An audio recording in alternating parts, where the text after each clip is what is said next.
Good morning, everyone.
Okay, so let's start with Global Protect.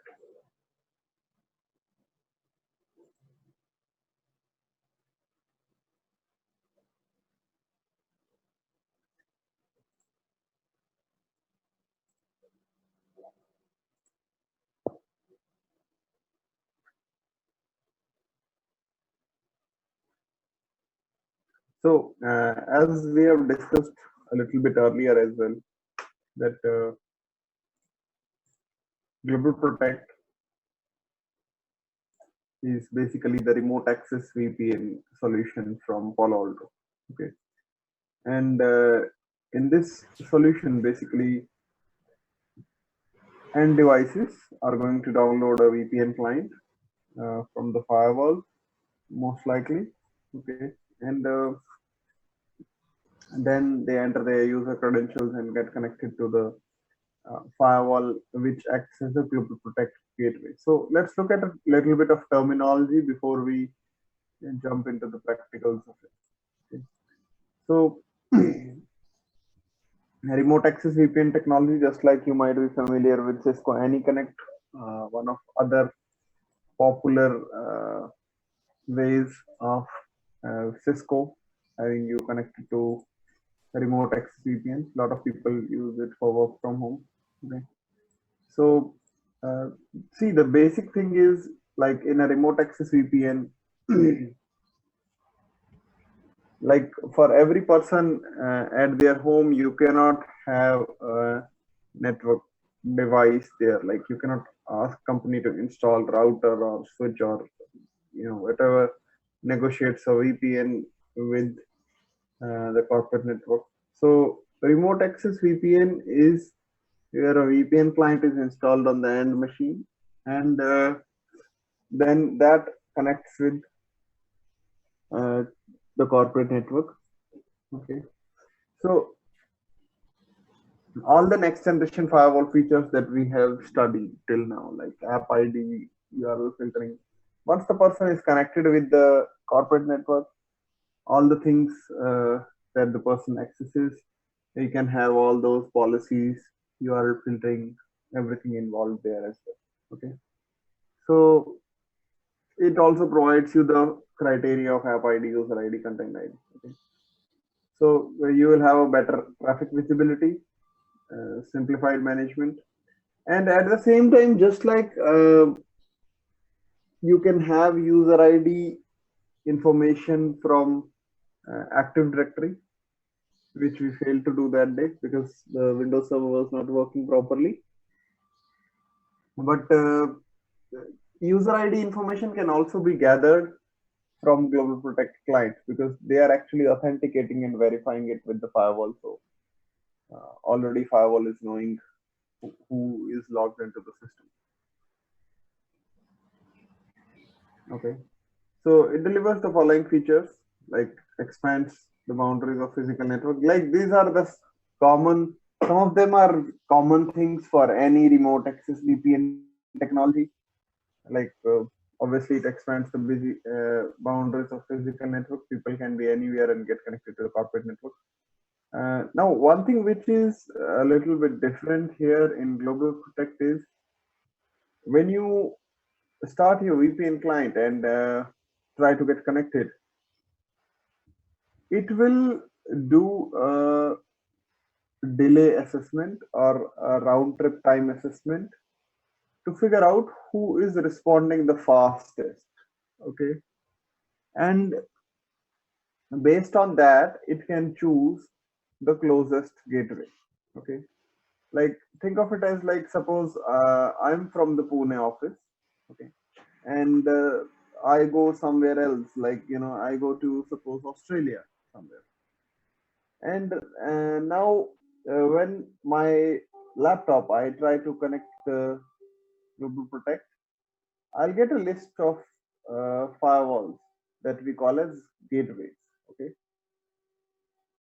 Global Protect gateways, and when I get that list, I'll try to connect with everyone. Okay, to analyze the round trip time delay. Okay, and whatever is having whichever firewall is having the lowest round trip time, that will be chosen. Okay, now this is something that is not done in any connect. Like I've not heard of it being done there.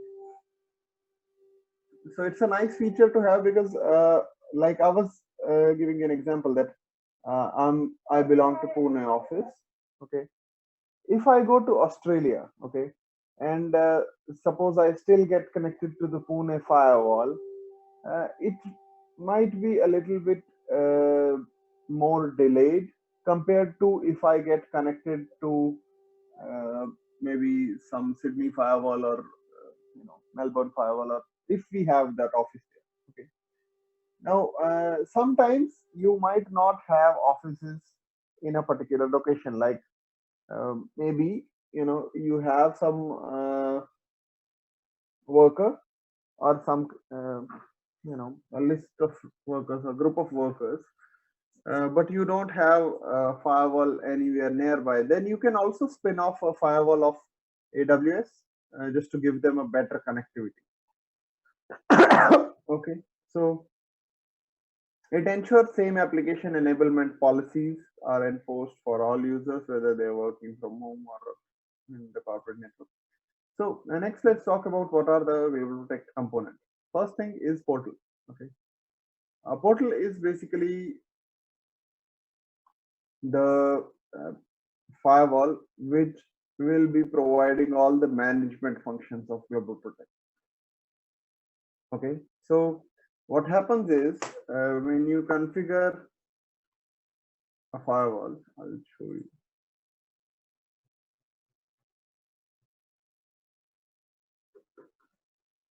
Check the IP.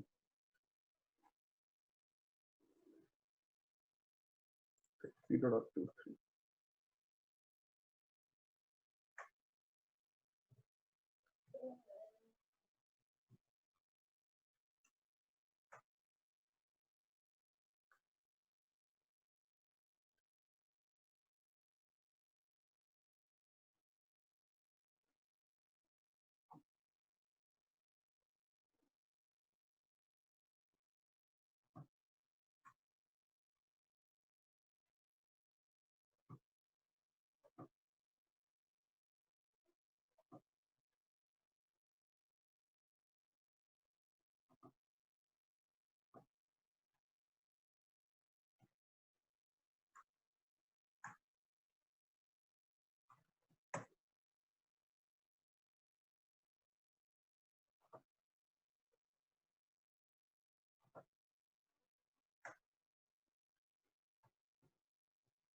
Give it some time.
Oh, this one off.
There is some problem with Mozilla. Yeah, there was some issue with Mozilla.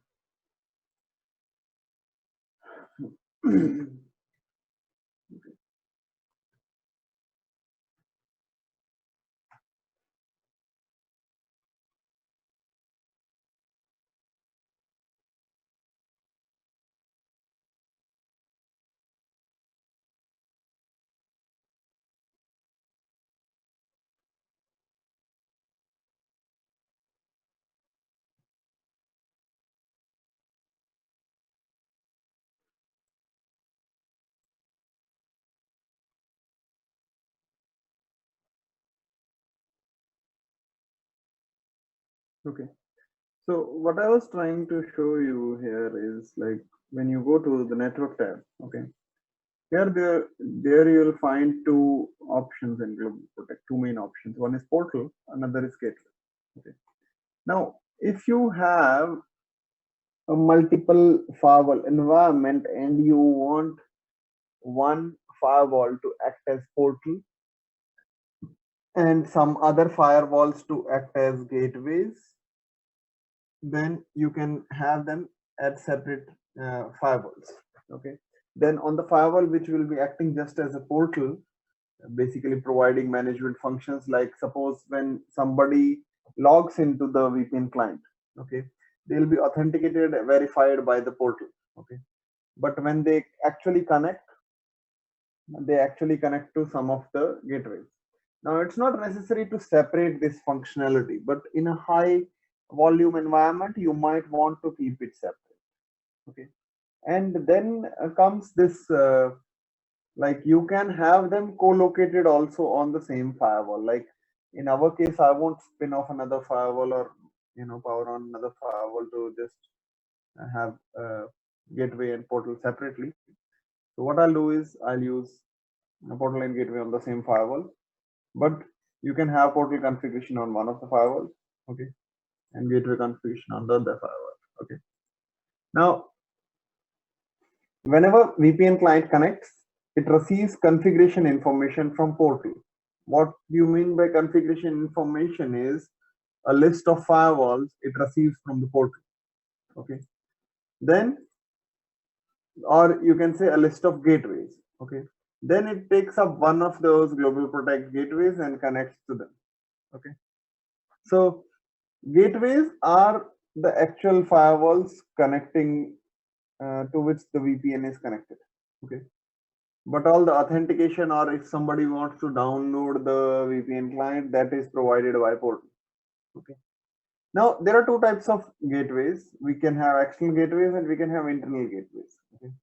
External gateways will be obviously for people like who are working from home, and when they try to connect to this corporate network, those firewalls which are acting as external gateways, they'll connect them to the corporate network. But sometimes what happens is for a very business critical environment where you want uh, security and encryption all the time. Okay, you don't want any lapses. In that case, what you can have is you can have some firewalls acting as internal gateways. Okay, so what happens is, like example, suppose there's an accounts guy working, and we want that whenever he connects to the tally servers or accounting servers or whatever we have, we want that always that communication should happen only if they run the VPN client, whether they are in company or whether they are outside, they should always come through the VPN. Then we can have internal gateways. Okay. This happens also sometimes for some R&D people, so that all our research and development data, if they access, that has to happen through the VPN client. So third is the client software, which runs on the end device, which basically the user interacts with. And there is a Global Protect clients available for all major uh, common operating systems like Windows, Mac, iOS, Android, Chromebook. Okay. So now what happens is, like, if you remember, I told you that we can also have LSVPN. Okay. If you want lot of site-to-site VPN to be done, and you have Palo Alto firewall at all the um, individual sites, then you can have LSVPN. In that way, actually, what happens is, it's just like, suppose this is a satellite office, means a small time office, and we want to quickly get it up and running for people. It will basically use the Global Protect infrastructure. Okay. Verify, do device authentication and verify uh, from portal, and then it will get a list of firewalls to which it can establish VPN quickly. So this is just an alternative, a small alternative and a quicker alternative for actually site-to-site VPN. Actually, it's site-to-site VPN, but just to do it faster, it's kind of like working like a remote access VPN. Okay. So for this, you will have obviously portal, gateways, and satellite. Now, what is satellite? Palo Alto firewall at a remote office where you want quickly to establish a site-to-site VPN, but you don't want to get involved into all these small things.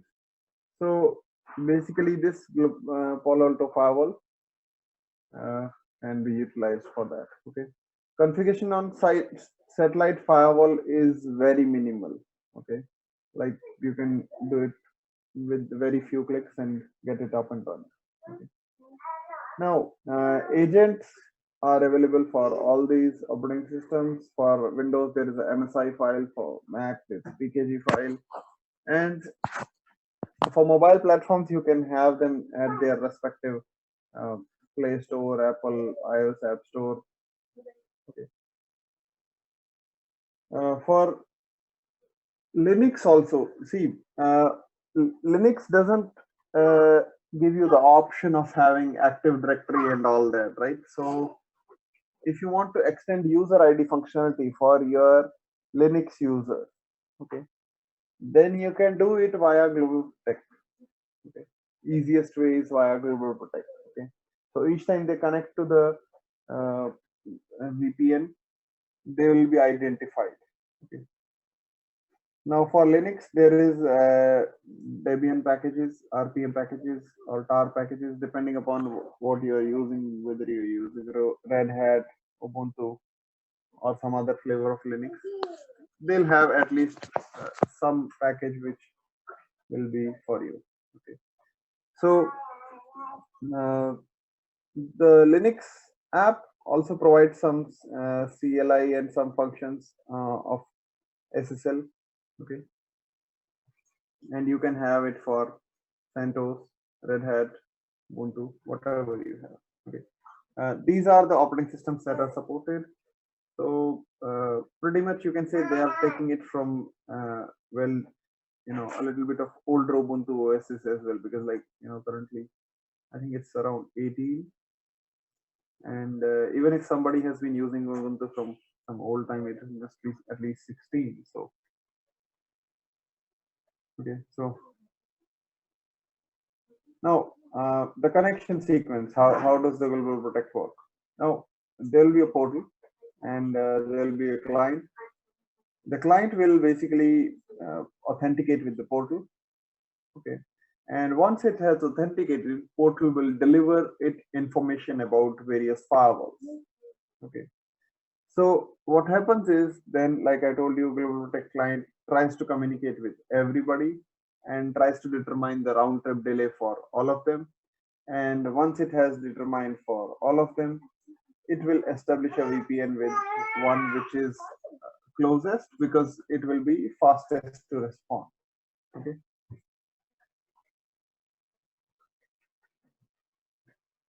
So in theory, it's something. It looks something like this. Client will connect to portal for authentication. After authorization is confirmed, portal will send a list of Global Protect gateways, and based on SSL response time, also we can set priority for certain places. Okay, so it's not just based on response time. Sometimes you can have a higher priority for a certain. Okay. The client communicates with portal and gateways. Okay, and there is no direct communication among gateways or between gateways and portal. Okay, so between portals and gateways there is no direct communication, but see, uh, obviously there will be site to site VPN between all of your sites, so that whichsoever site you get connected to as a remote access user, you can have access to resources at other sites. So there will be VPN, site to site VPN establishment between all these firewalls. But from Global Protect standpoint of view, gateways, portal, they don't communicate with each other. Okay. After client is enabled, installed, it contacts portal when setting up connection. Anytime client contacts the portal, portal verifies. Okay, like your user ID.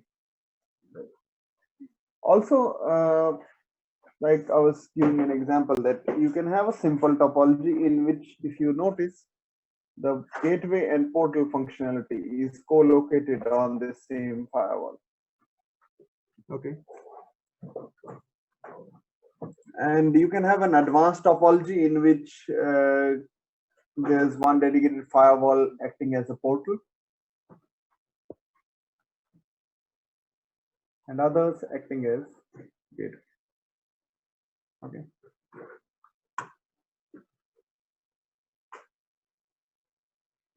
Now, multiple gateways can be configured for larger environments. Okay. And obviously, to ensure consistent access, again, like I was telling you, that there will be site to site VPNs, so that whichever gateway you connect to, you have the access to same data. There can only be one portal.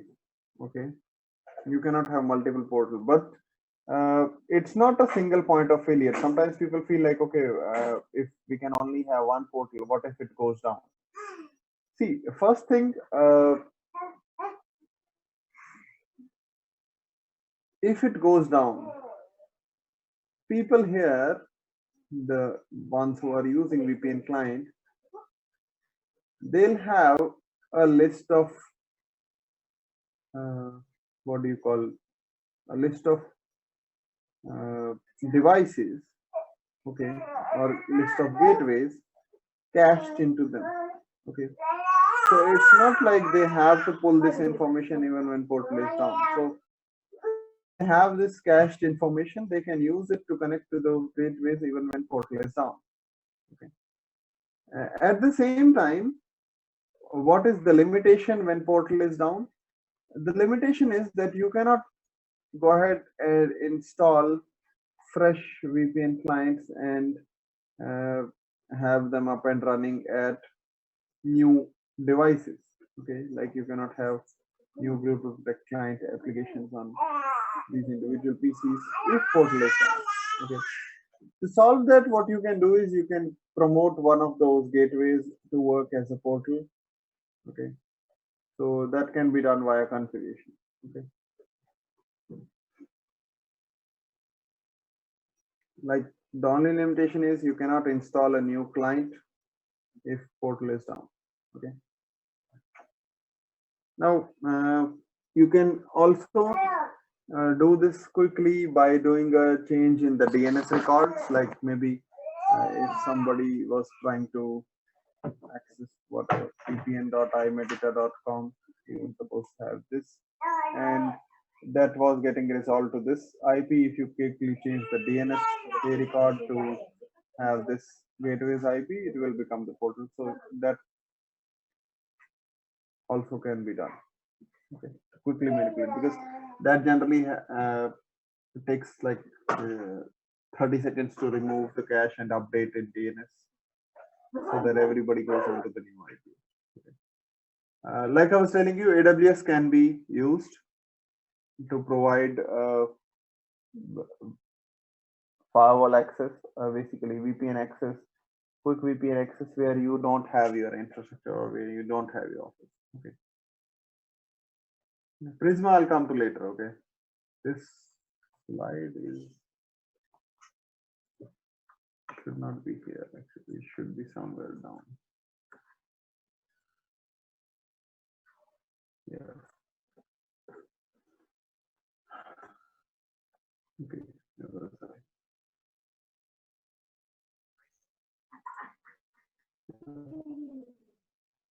Now, question comes: how does a VPN client determine whether I should connect it to an internal gateway or external gateway? Okay.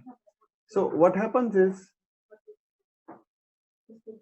when you try to connect, okay, it will the end device, okay, it will try to check whether it is inside or outside the corporate network, and the easiest way it can do that check is by doing a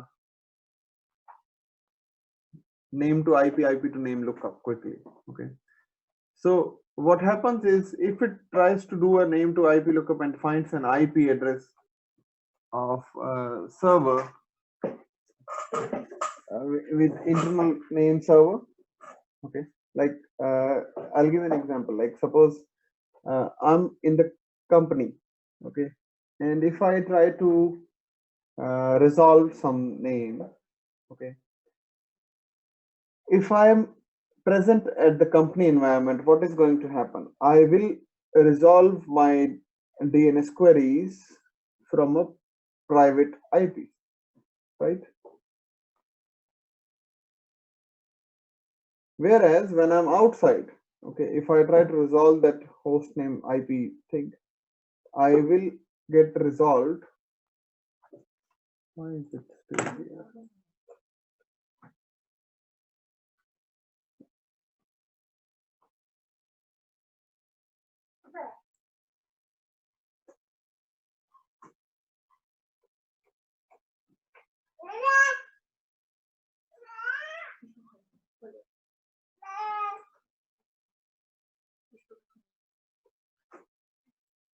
Yeah, yeah.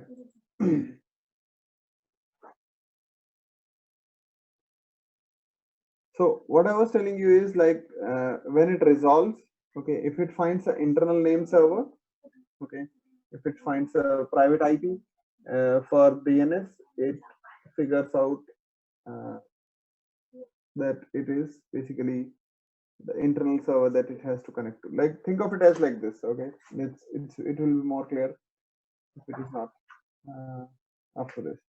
Suppose you are inside of your company premises, okay? When you try to do a reverse DNS lookup, means where you try to resolve IP to name, name to IP. If it receives expected host name as a response, okay, agent assumes it is on the internal network, okay. Compared to that, like think of it as this. Now when you are outside, okay, here you were within the company premises, you resolved it from the internal DNS, so what you got in the reply was an internal IP, okay. Now when you are out there on the internet, when you try to do reverse DNS lookup, you will resolve that from an external facing DNS server. Now when you try to resolve that this way, you will get a response or you will get an IP uh, which is external, okay.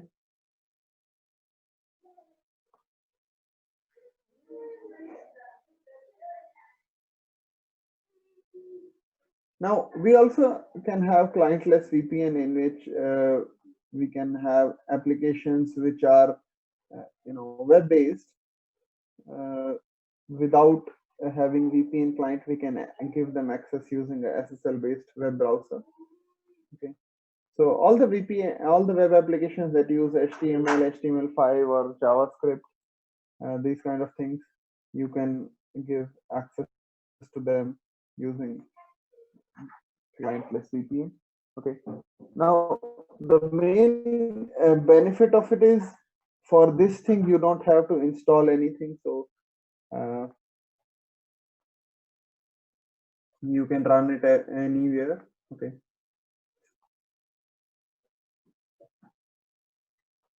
Now, obviously, in this case, remote users log in via a web browser and authenticate, and then access whatever applications we have. Like maybe it could be some uh, web-based, maybe HRMS portal or something. Okay. Now, the remote user who logs into portal will see a published applications page, which will have a list of applications they can launch. So maybe we have HRMS, we have some other whatever applications we want to provide access using web pages. Okay. Now again, security policies will be needed so that people can go back and forth easily, and you can also allow user-based traffic from portal to zone, uh, depending upon how you do it. Now let's do a little bit of configuration. Okay, there is, okay, I'll come back to this in a while.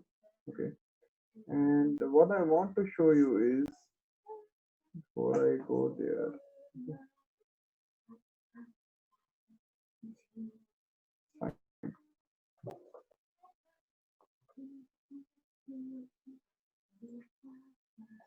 now in my environment, what I have done, how uh, how I'm using it, is this Palo Alto firewall here.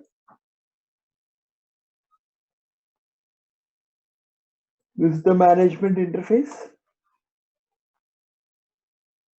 Okay, and then network adapter 2 is where we have Ethernet 1/1, and network adapter 3 is where we have Ethernet 1/3, sorry, 1/2.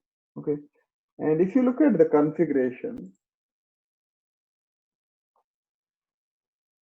on firewall interfaces, you will notice that Ethernet 1/1 is acting as inside, Ethernet 1/2 is acting as outside, Now, what next I have is this Windows 10 machine. Okay.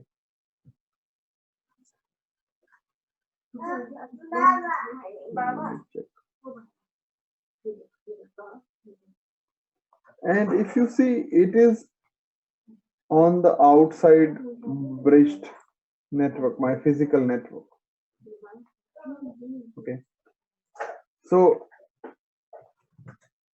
what I'm going to do is, once I configure things here, I'm going to use the browser to go to portal of firewall. Like currently it won't work, but like here I'll put the IP address of this external facing interface. Okay.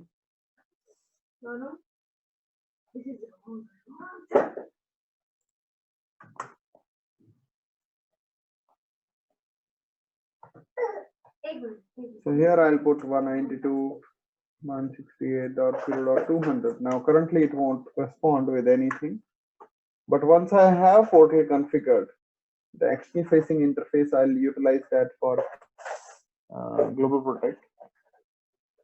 Then you will see a Global Protect portal page available here, to which I will use my username password created on firewall or LDAP, depending upon how you configure it. And then we'll download the VPN client. One word of caution I'll tell you, if you like, I've tried with Palo Alto 8 and some older VPN clients, it works very easily on even Windows 7. Okay. But if you try to do the same thing using Windows 7 with Palo Alto 9.1, it gets issues. Okay. And those issues are more inclined to Windows updates and some bugs in Windows 7. Okay. So preferably, if you are doing a practical for this thing, don't utilize Windows 7. I would highly recommend. If you are using PAN OS 9.1, use Windows 10. Anyways, Windows 7 should not be used in a corporate environment now, but just telling you, because sometimes there are some people who are very adamant, like, no, I want to use this only. Okay, now let's start with configuration. And the first thing you need to do is you go here in device Global Protect client. Okay, and here you click check now, so that firewall goes ahead and checks with the Palo Alto website for all the VPN client steps you have. Okay. Now, what I'll do is I'll utilize the latest one. I'll click on this download.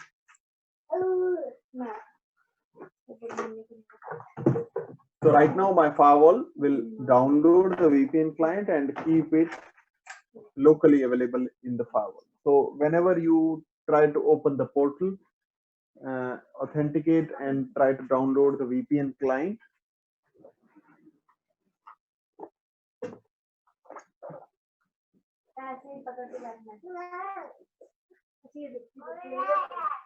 let's give it some time.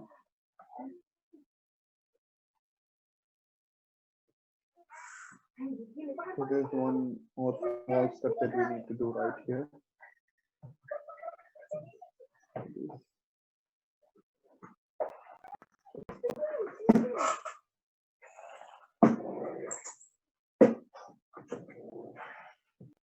Okay.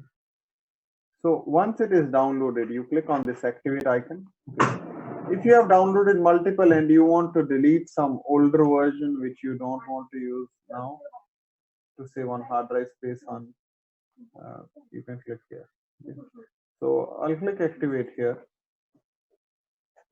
And suppose you have multiple versions, like suppose previously you were using whatever, 4.0, and now you downloaded 5.0. Once you click activate, and this will update VPN clients next time they connect to portal for all of them. Okay, so that's done. Okay,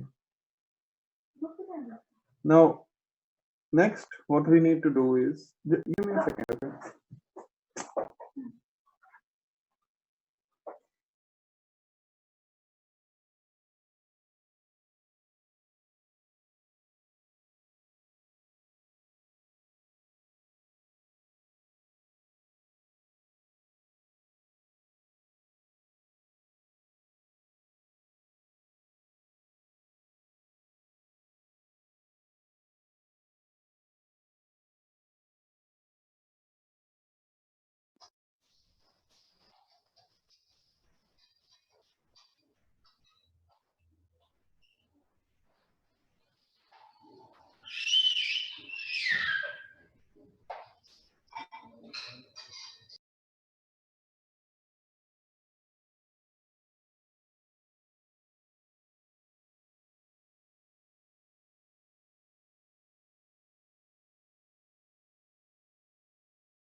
Okay, so I'm back now.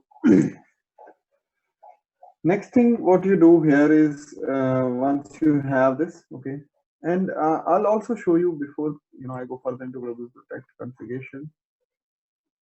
Okay, 10.0.1.1 is the IP on the inside. I just have two zones here, inside and outside. Apart from that, I have configured this for default route and everything, because if we try to access it, then there will be an issue.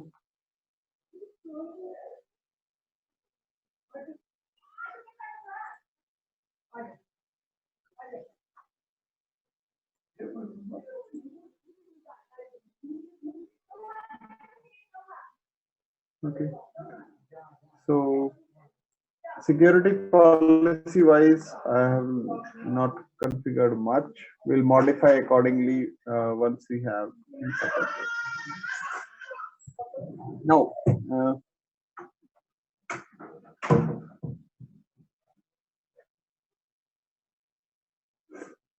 next we go to network. Okay, and here on or before this, let me go to local user. Okay,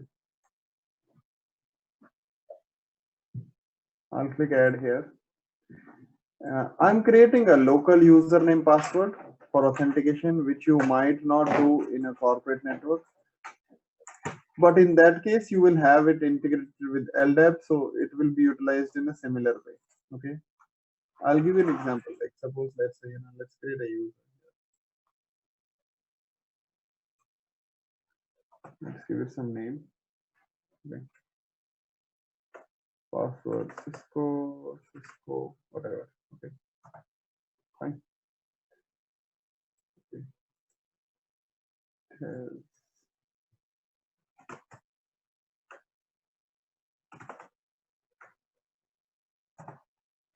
It's Cisco at one. Okay. So we have users here. Okay. Next, what we do is we create a authentication profile. Okay. Now, when you create an authentication profile, you see the type that I am going to use is local database, but if you have LDAP integration, if you have user ID integration, then you could use LDAP, and whatever server profile you created here, you can mention that from the drop down here.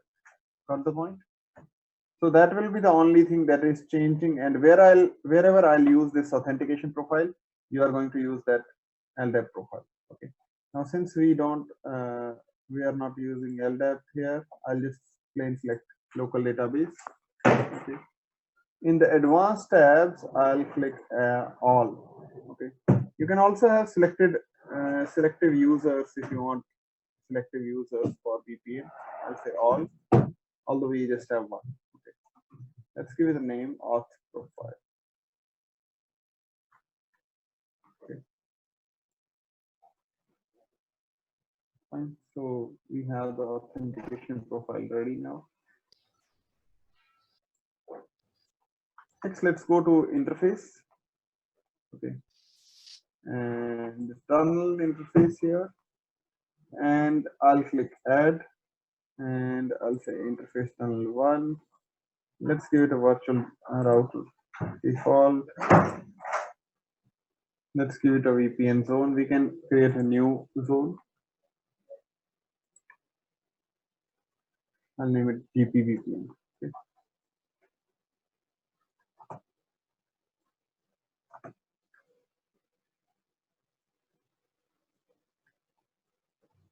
Now you can add IP right away. Okay.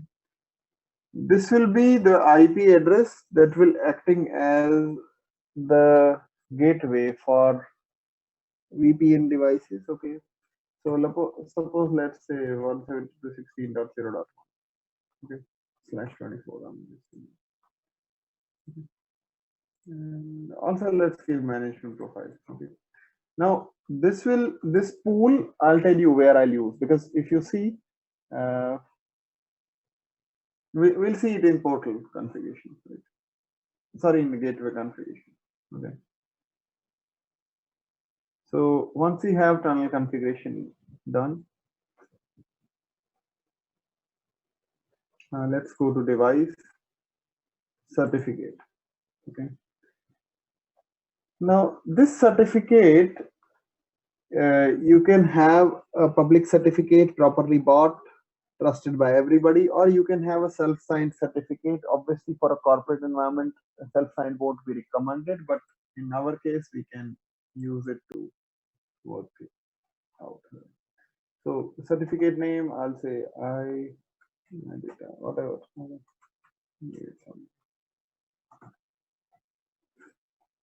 Signed by, we are ourselves the certificate authority for this.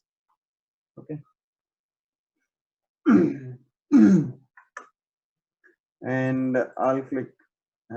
You can have these values. Okay.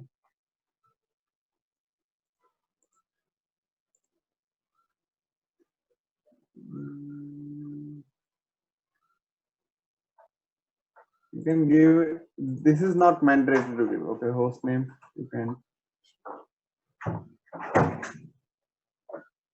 give or skip, it's up to you. Preferably people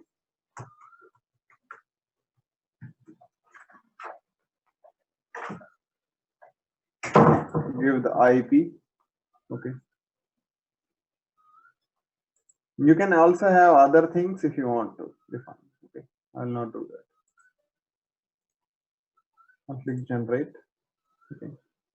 And now it has generated this certificate. So we'll click on the certificate and we'll say it is a trusted root CA. Okay.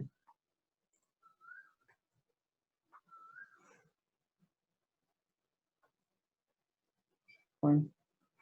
Next, we'll go to portal, network, portal. And here we will click add. Now this configuration is a little bit complicated, so pay attention. Okay. Now it asks you which IP address you want to use, and this is where I'll put the outside facing interface. Okay. Now, portal login page and portal landing page and all these you can modify if you want to customize them, have HTML pages for them with the company logo and everything. I will not modify. Okay. Next, I'll go to authentication. Okay. And here, you could have created this earlier as well. We can create it directly from here now. Okay. You could have created this from device. Under the certificate management, you have this TLS profile. Okay. So let's click here. Okay. And let's give it a name.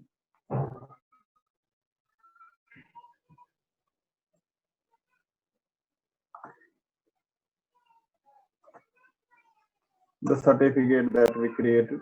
Click OK. Okay. Once this is done, next you click on this add icon for client authentication. Okay. And here is where we mention things like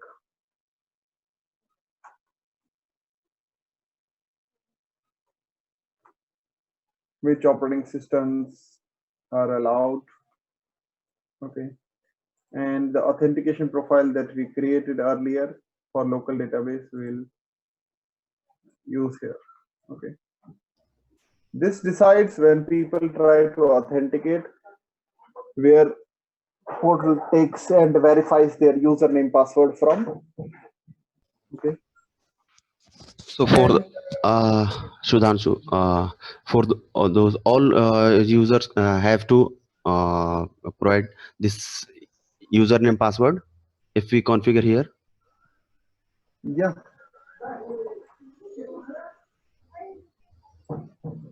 And Suppose that will be verified in the local database. so while connecting, it will ask this credential or We'll see it. See, now we are connecting. We are not talking about just uh, connecting the VPN client. Okay. Like when even they try to go to the landing page where they download the VPN clients from. Okay. That will be also authenticated using this.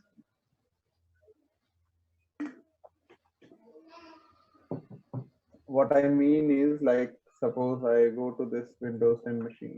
Okay. Once we have the configuration and I refresh this, okay, it's going to load up a Palo Alto page here. Okay. okay. And once that page is loaded here, I'll put in my user ID password and then download the VPN client from the firewall. Okay. So that is also verified by using the same authentication profile. Okay, so this user ID and password we have to put over there. Yeah. The local. Okay. So it's also for that when you connect the VPN client, but it's also for downloading the VPN client. Okay.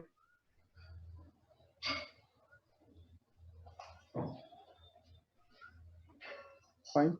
Now, this option it was not there in 8. Okay. Now it says allow authentication with user or client certificate. What do you want to do? Now, some in a very highly secure environment, sometimes even the end devices, each of them has a client certificate which they present to verify. This ensures that people don't just install VPN client on unauthorized devices, but there is two options. See, no, if you click no, it will require two things. It will require the person's user credentials and a client certificate. Now, I don't have the necessary infrastructure to have CA and have client certificates for every. So I'll say yes. Either user credential or client certificate, one of them will work. Okay, so you'll have to modify this for 9. On 8, you won't find this option. Okay, fine. Next, we'll go to agent. Okay. And here I'll click add.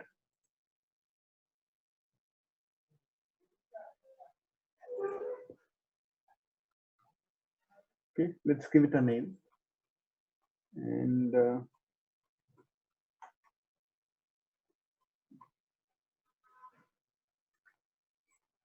here you can select whether you want to save user credentials. Yes, no. It depends on person to person. Some people don't feel comfortable saving the username password on the end device. And you can choose no. If you just want the username to be saved, then you can do that. I'll not modify this, but I'm just saying like if you need. Okay. Or you could also do this, okay, if you're really paranoid about security. This way, each time the VPN client is connected, they'll have to enter the password. Okay. So done.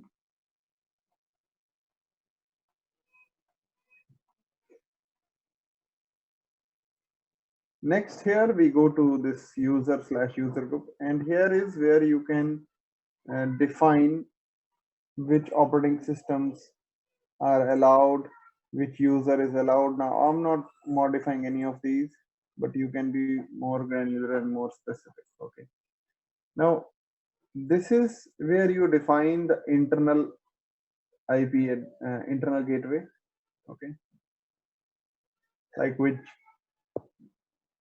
firewall is acting as internal gateway, and these IP address, this list of IP addresses, what is delivered to the person connecting the VPN client. Okay, now we don't have anything for internal right now. Okay, so I'll go to external, and here is where I'll add and say IP. Okay, and we'll add the IP of this. Okay, now you can also choose regions. Okay, like if somebody connects from Canada, then this is the highest priority and that. So I'm not again going into that, but I'm saying any region, this is the gateway. Okay.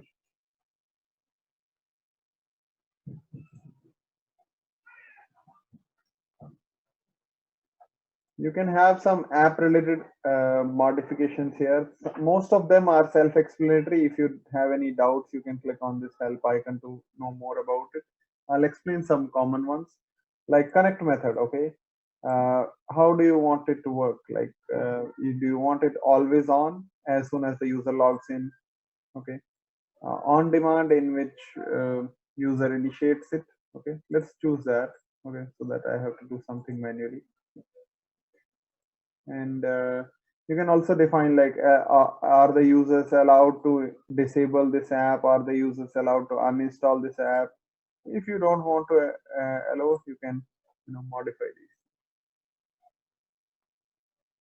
these. Okay, I'll not do much. I'll just leave it as it is. Also, you can also say like allow people to uninstall, but with the password, then you configure this password here. So there's those options. Okay.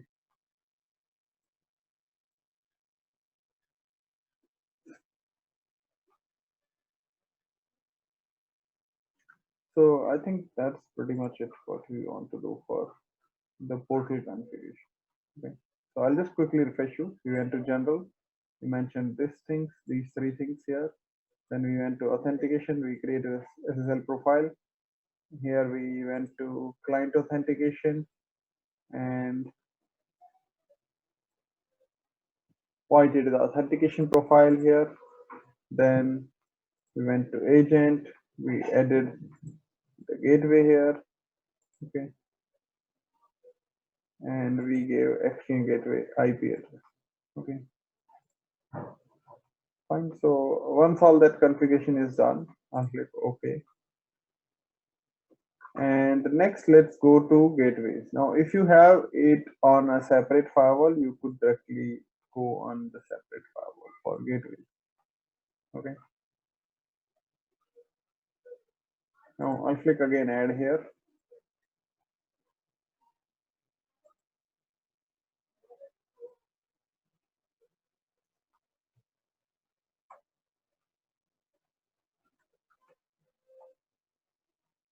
and interface, I'll again select the same interface. Okay, now see, this is what will be different if you have this on a separate device. Okay, again, for authentication you can create a SSL profile. Now we already have that, so I'll just completely utilize that. Again, we can mention client authentication when person tries to authenticate with the VPN client on the gateway. Any operating system, which authentication profile is used, this, and how are they authenticated. You need to use the credentials and client certificate, both or one of them. Okay. Fine. Next, we go to agent. Here you go to tunnel mode and select the tunnel interface that we created earlier.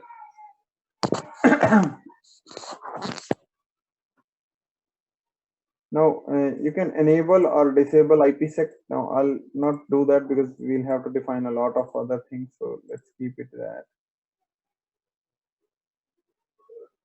Next, you can define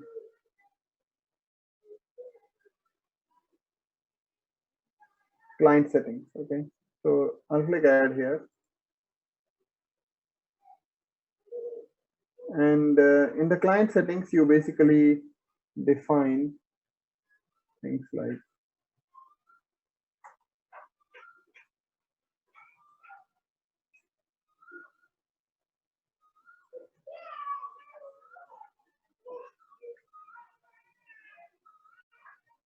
okay.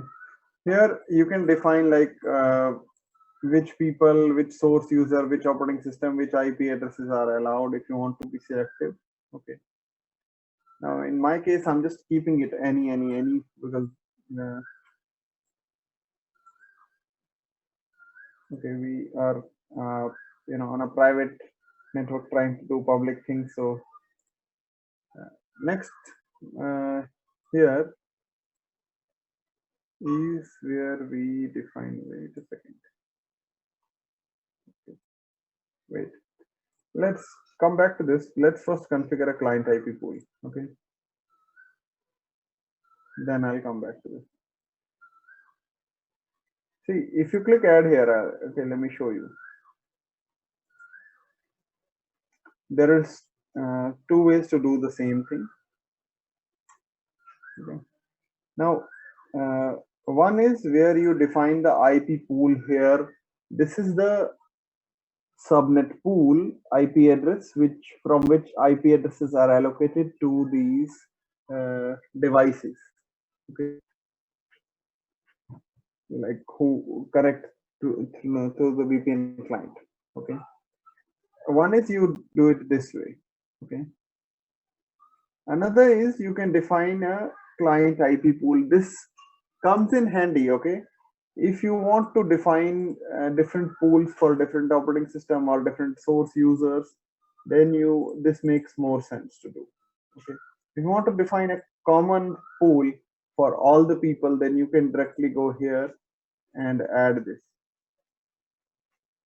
Okay, like in our case, we had decided to give this one, right? So here I'll say, assign them IP address from 172.16.0.100 to maybe this.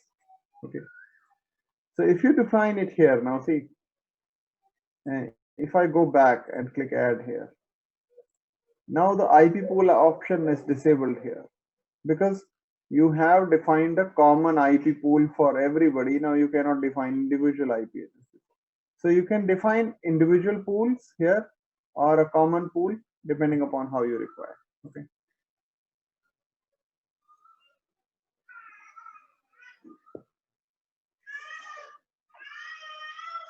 So we don't need to do anything here. Okay. Now this option is important. This is where you define which things are accessible to people coming from VPN clients. Okay. So either you add the subnets here, like I'll give you an example. Like suppose I want the inside to be accessible from VPN clients, then I need to give the subnet. Okay. Also, if you, I think if you want to give access to everything, you can give a 0.0.0.0. Okay. Let's give access to only this subnet. You can also give an exclude list, like I don't want these to be accessed. You can also give it based on domain and sometimes applications. Okay.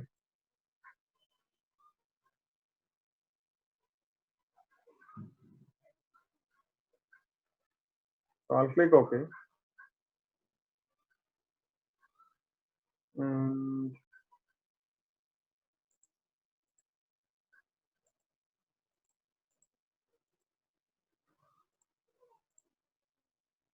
okay. So we have the portal, we have the gateways.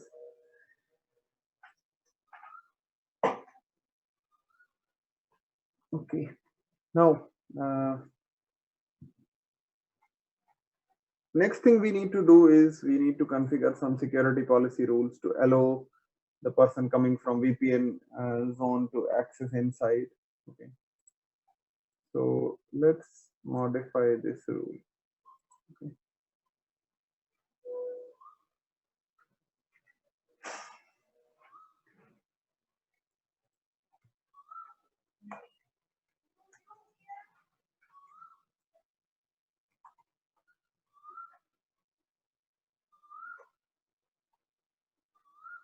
We can say source zone. What do you think should be here? Obviously, this. Okay. Destination zone, you can define inside. Okay. And you can mention application URL. Let's give it any application. So URL, and let's give it any. And let's allow it. Okay, it's allowed by default. Fine. Click OK. I think that's pretty much it. What we want to do for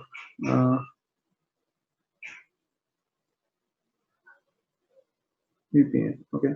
Now, if you want user identification to be done, okay, which is not a mandatory thing, but sometimes it's better to have that so that you can have logs which tell you which user accessed what. Then just simply check the checkbox here. Like maybe you have Linux client. I told you that Linux clients user ID can be authenticated and verified by using Linux by using Global Protect.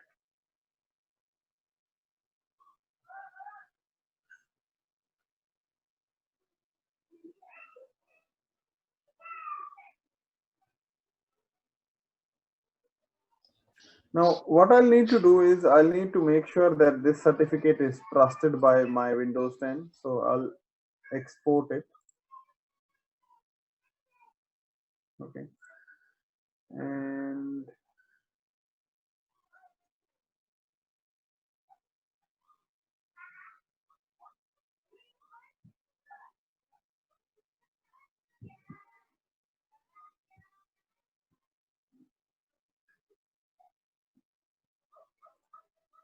it took some time to give me certificate. So I'll save the file. Okay. And also see here.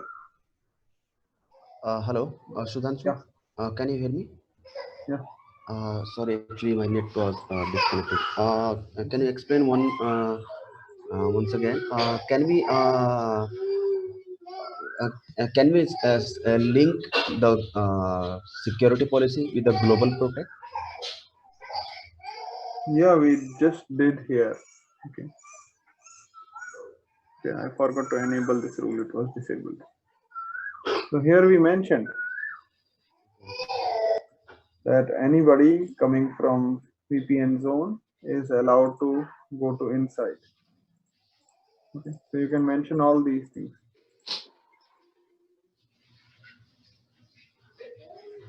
Okay, so this is for the remote users who are Yeah. connected with the global protector, right?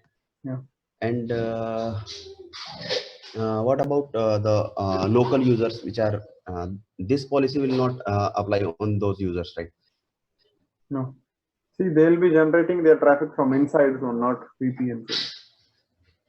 Okay, so suppose I have connected with a global protect and working from the remote side.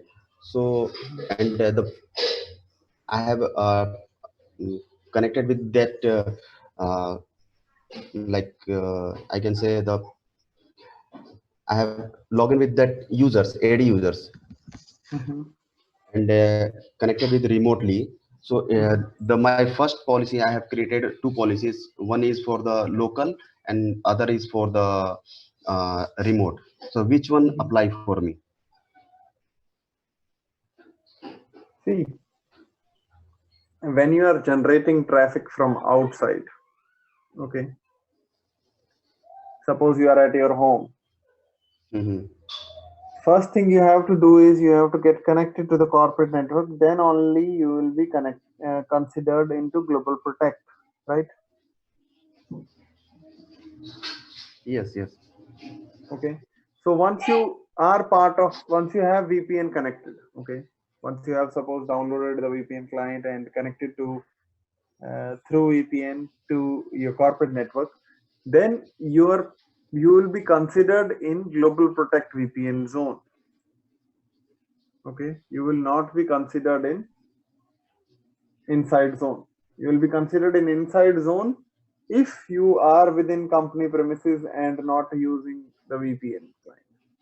Okay, so no matter if someone has created any security policy above this rule, so it will not See, apply it's for me. not, no, no, no, no, no. See, order matters always in security policy. But the point is, suppose somebody comes from inside, trying to go to wherever, okay, maybe DMZ. Now, when they come from source zone inside, this rule is not applicable because it says source zone should be VPN zone. Are you getting my point? Yes, yes. So source zone inside and destination zone DMZ, we don't have match on this rule. We don't have match on this rule. We don't have match on this rule. So we match this rule and block. Hmm. Okay. See, all of this thing that you define, Okay, okay. this is match criteria, right? This is match criteria. Even this is match criteria, right? Are you getting my point? Yes. So all of this is match criteria. A person will be considered for this rule if it matches all these things that are specified in the policy. Okay, okay. Okay. So let's like we had this certificate here, which I just downloaded from the firewall. What I'll do is I don't know why it sometimes modifies it in Windows 10 to .txt. We don't want it .txt. I'll just rename it back to .crt. Okay. So this is the certificate that we self-generated here. Okay.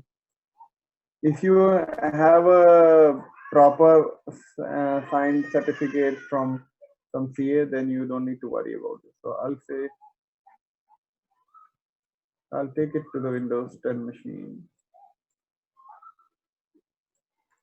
and there let me paste it and right click, install certificate. Okay. It's going to ask you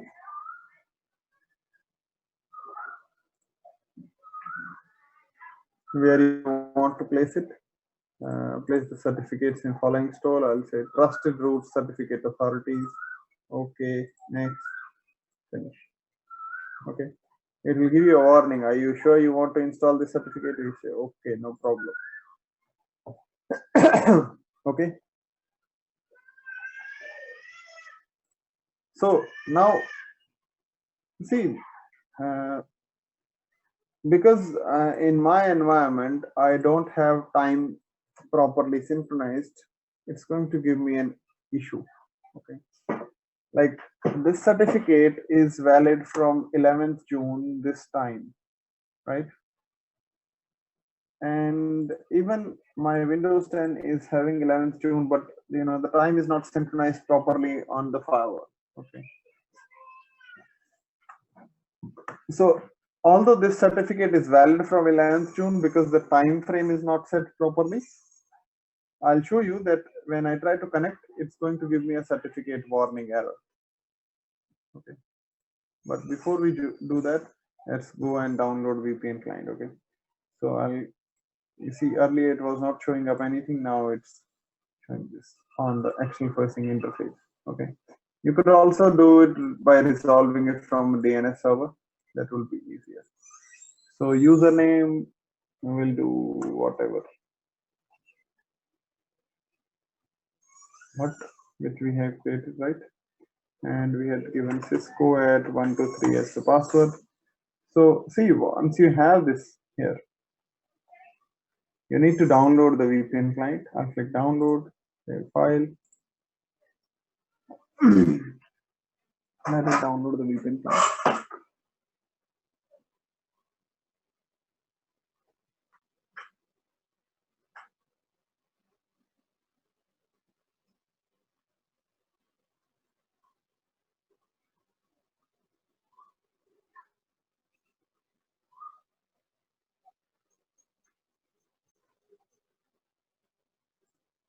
I'll click on this and I'll click OK. The installation is pretty straightforward. Next. Okay.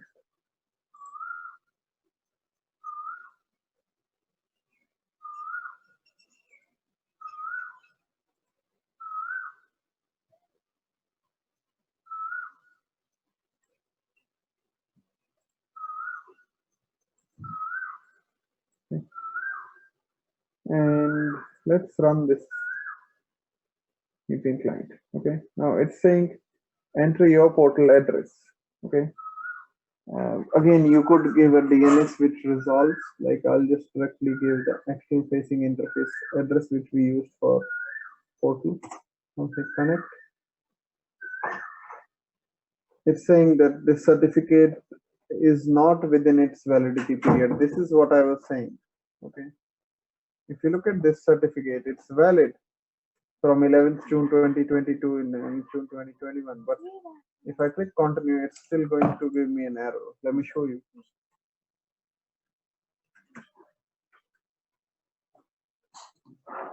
What is it saying? The server certificate is invalid.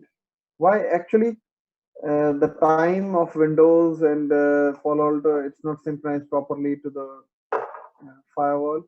So currently the time on Windows, it does not think that certificate is valid right now. After some time, it might allow it. Okay, so let's just quickly change the time here rather than me making the certificate available and renewing it in backdate.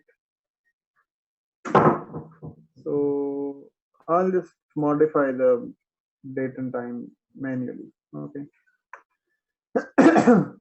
Let's click change, and you won't have to do it on a corporate network, but here we don't have the time properly synchronized. Okay. So I said it's 12th June. Now I know for sure that it's valid now. Okay. So same thing, I'll just click connect now.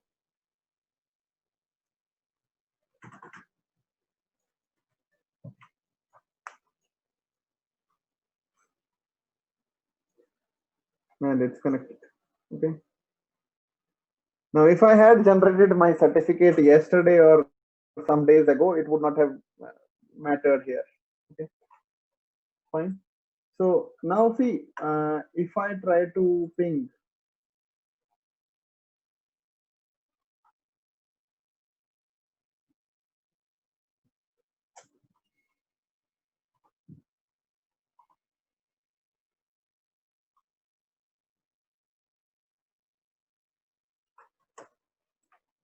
10.0.1.1, that's the firewall IP on the inside facing. It's allowing me to do it. And if I have some uh, devices running in the inside, now the problem with me is all of this is running on the laptop. So I don't want to run another Windows machine which was on the inside.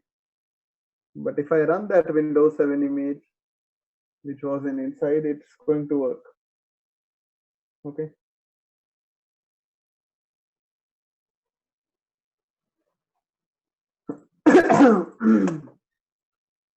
Because it's already heavy for the laptop to run all of these things. So let's not run another Windows in here now. Okay.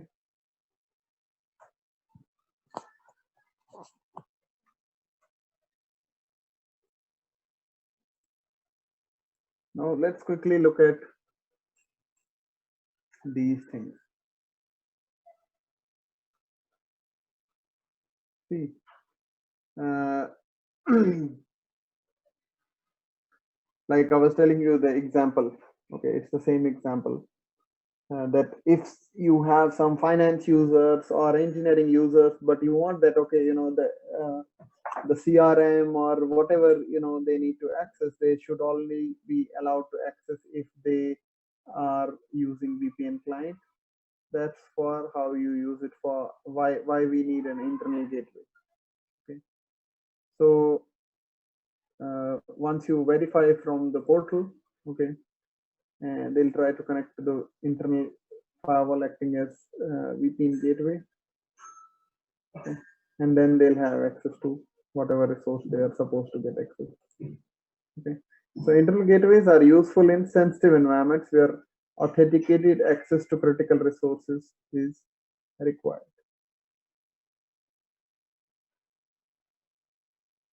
Okay, now we can have a certificate, authority certificate. We can have a portal certificate. We can have a gateway certificate, and we can also have a client certificate. Like I told you, we don't have certificates on Windows 10 environment. That's why I made it optional. I said we don't require it if the person is giving us proper user credentials. Okay, this is the thing that we combined and together because we just have one firewall. Okay, so connectivity between all parts of global tech infrastructure is using authenticated using SSL certificate. So portal can act as a CA for the system using a self-signed like we did. Okay, or customers can generate certificates using their own CAs and make it trusted. Okay, now all these certificates, whether portal certificate, gateway, or agent certificate, must be signed by the same CA. Okay,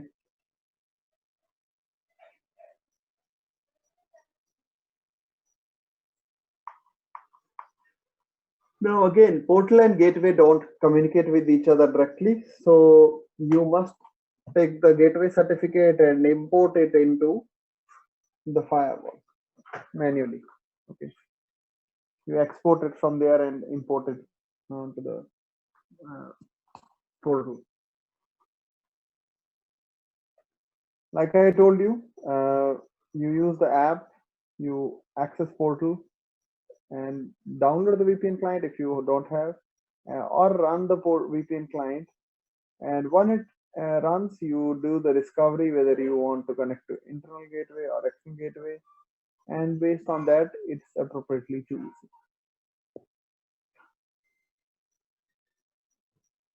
Okay, like you saw, that portal requires a layer 3 IP address. We utilize the outside facing. Portal must be in a zone that is accessible from outside your network. Okay, so you could host the portal on the DMZ, or you could host it directly on the outside facing interface. Okay, now for this comes from again PAN-OS admin guide global protect portions. Read it for your clarity in free time. It's the same things that we have discussed while doing practicals and previously. that to have better visibility, you should have a separate VPN zone. Okay. Now, they just want you to have an idea like there is something like Prisma as well. Okay. And basically, it's the cloud security solution from Palo Alto. Okay. A lot of people use all these different SaaS applications, and when they want to define policies, permissions to allow or not allow, then it becomes a little bit difficult. So Prisma is for that. Okay. Actually, it's not so popular in terms of like there are more popular options like Zscaler for this. Okay.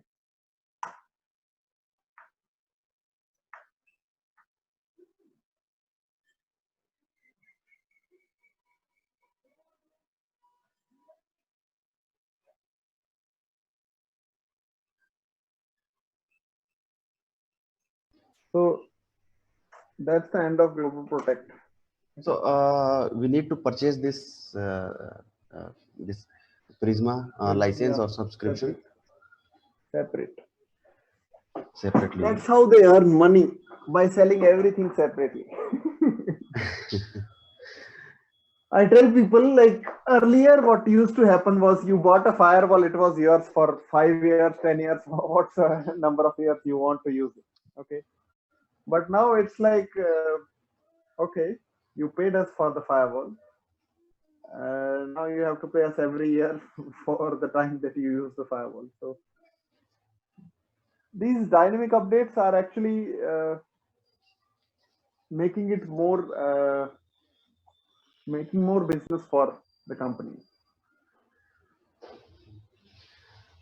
Shudhanshu, I have some queries in Mhm. the same topic. We are facing the like user are facing the some issues frequently Mhm. in our environment.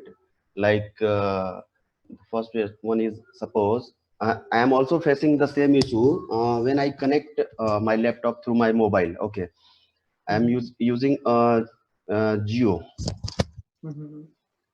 Geo Internet, and Mhm.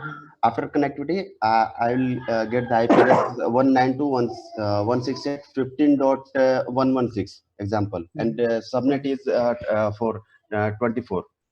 Mhm. Okay, but when I change my internet connectivity, I move from my mobile hotspot to Geo5. Mhm. So I'm getting the error message. What is the error message? When I try to connect the global protect, it will Mhm. the error message will assign private address field, and it will not connect. So I observe Mhm. when I connected with my mobile, the Mhm. subnet mask was 3 times 2550, and Okay. when I connect with my Geo5, the subnet mask Mhm. was 16 dot like 255.258.0.0, right? So Okay. manually I changed this subnet mask 16 to 24. Then it connect. But the issue is we have provided the corporate laptop to our users and don't provided admin rights, so they cannot change the like IP addresses like me. So what is the solution for this?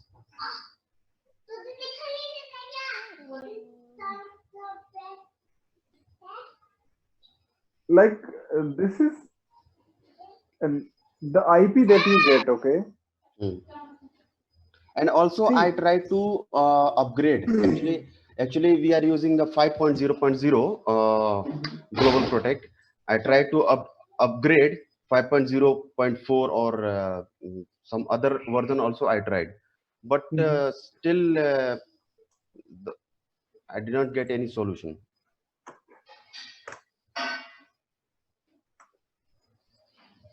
This is what you're talking about is a little bit weird. Actually 5 to 10 users reported the same issue after change the Actually, this is the issue, IP overlaps issue. I observed. I'll show you. Hmm. What happens is, like the IP here, okay, this you can consider this is my home network IP. Okay. Yes. And this is the IP that I get for VPN, right? Hmm. So this thing you can control by modifying the configuration. Okay, like in the here we defined in the gateway the pool that people should get, right? Client IP. Yes, yes. That's why he got 100. This we can control from firewall, but this is like depending on their home network or hotspot. This is not under corporate control. Are you getting my point? Yes, yes. So I'm asking you where the issue is. Is it issue here or is the issue here? This is the I'm getting the IP address, like we have configured the IP address like 192.168.160.x IP address, No, who I'm connect asking you, with is our the issue on the IP that gets allocated on or ISP side. The issue is with the ISP side. In a one network, then we are getting 24 subnet. The second network, we are getting 6 subnet. then see there is nothing we can see. We can fix this thing. Are you getting my point? This is under our control. But like this is my home network's IP pool and everything, right? You cannot go ahead and modify everybody's GeoFi device or their home We Wi-Fi cannot devices. definitely we cannot change, but we can configure, and we can actually also I check on the internet. This issue is for the IP overlaps issue. So can we flush or anything? Can we do these things? IP overlaps means maybe the firewall save the configuration of the user or like anything. Actually, I don't know this thing. So I how would can we recommend resolve? open a tag case probably for this because I cannot think of any feasible solution because this is beyond our control. Hmm. We can just modify this part. Just give it some time and Your voice look is at it breaking. properly. Hello. Hello. Yeah. Yeah, I'm saying look at it properly where the issue is. Is it for sure here or here? Okay, like check it on your laptop when you are VPN connected, whether it is coming on this or this. Okay, if it is coming here, Hmm. you may, even Palo Alto people will say you cannot do anything about it. Suppose if you are connected with your broadband and the IP address you are getting 192.160.13 and subnet is 24. After changing the ISP side, and if you, suppose if you're connected with your mobile and try to connect the global protect, so you will get the issue. You will get the issue. I get your point, but I'm saying like you cannot control people's hotspot and Yes, home Wi-Fi, right? we cannot So control. if the issue lies here, you cannot do anything about it. So we cannot Open a change. Palo Alto tag case for this. Yeah, we can only control this part. Okay. And okay, not an issue. And one thing, some of the user always facing the they try to disable global protect. After some time, automatically it will connect, because we have Yeah. allowed yes. So for that you need to modify the things here, like I told you.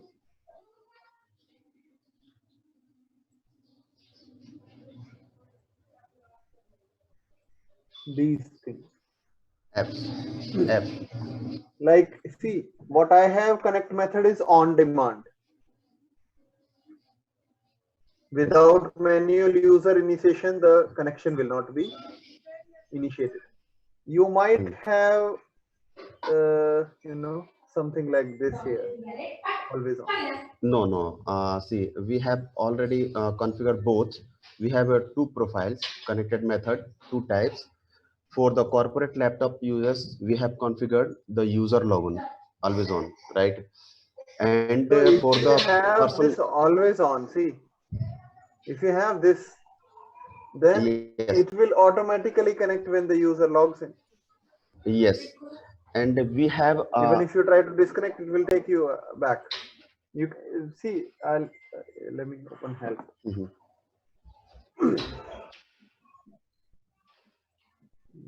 This is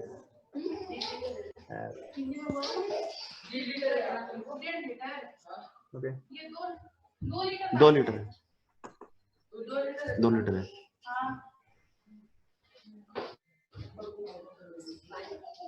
Okay. Read this. On-demand manual user initiative. User must launch Global Protect app and then initiate a connection to portal, right? Which I use. Okay. Hello, can you hear me?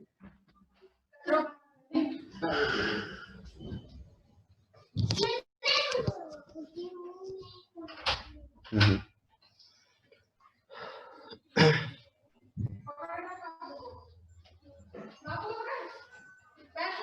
Kundan, can you hear me? Yes. Oh. Okay. So I'm saying like what we used here was manual user initiation. Okay. That you must manually launch the Protect app and initiate a connection, right? Yes. If you have this app automatically establish VPN connection after a user logs into the endpoint. So even if they try to disconnect, they will be reconnected. So modify this option for me. So where we can modify? Here, if you want that user should be giving an option to, like, you can choose this. Okay, see.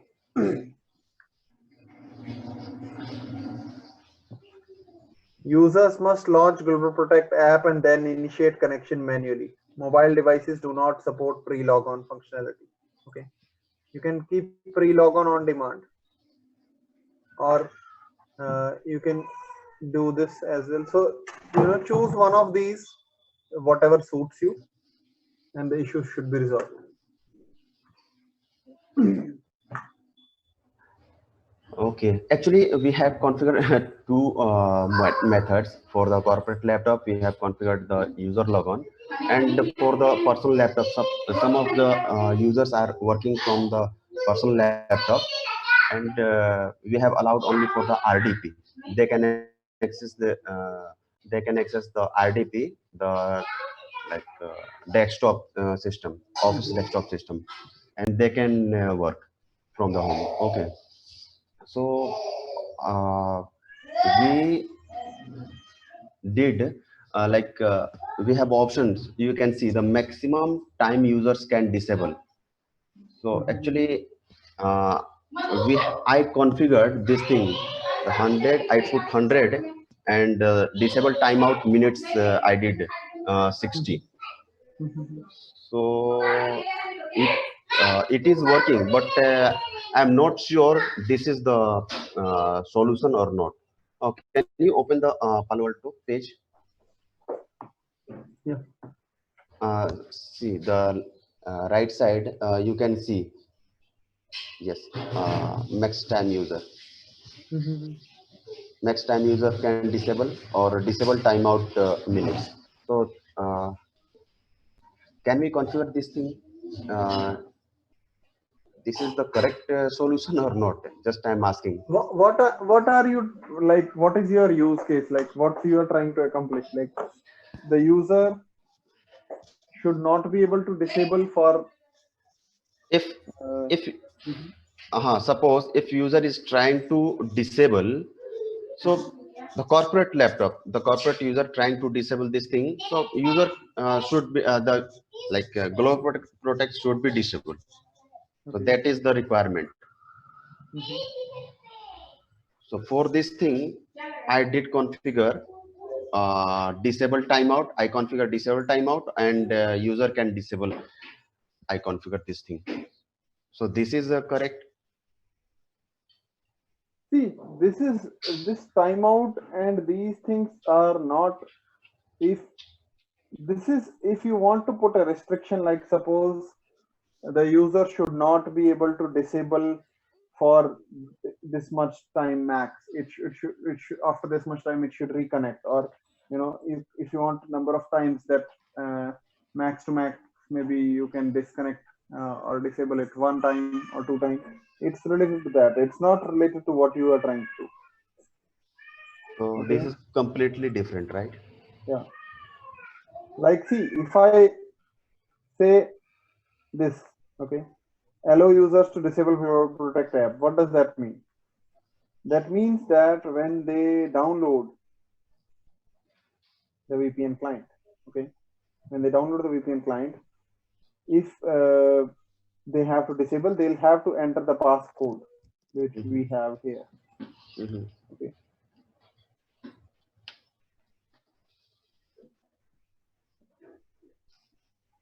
So we need to change the connect method. Most likely, I think this is what you If will need to modify. if if if we allow to disable the global protect I'll give you for those another option. users. See, read this help page, this full help page. Okay, for all these things. Okay, you just need to read all this app tab options.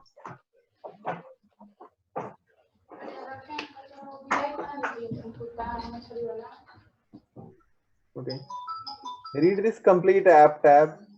You will find many options which you might feel useful. Okay, Mhm.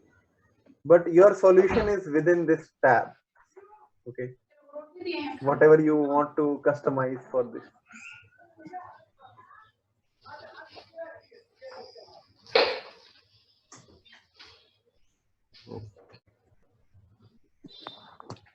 Okay, okay. Okay, so I'll show you that I have the Windows Oh, Server installed okay, and sir. everything up and running. I'll show you the user ID practical tomorrow, Mhm. and that will be the end of the class. Okay, okay. Fine, I'll end the meeting then. See you guys tomorrow. Okay, okay, sir.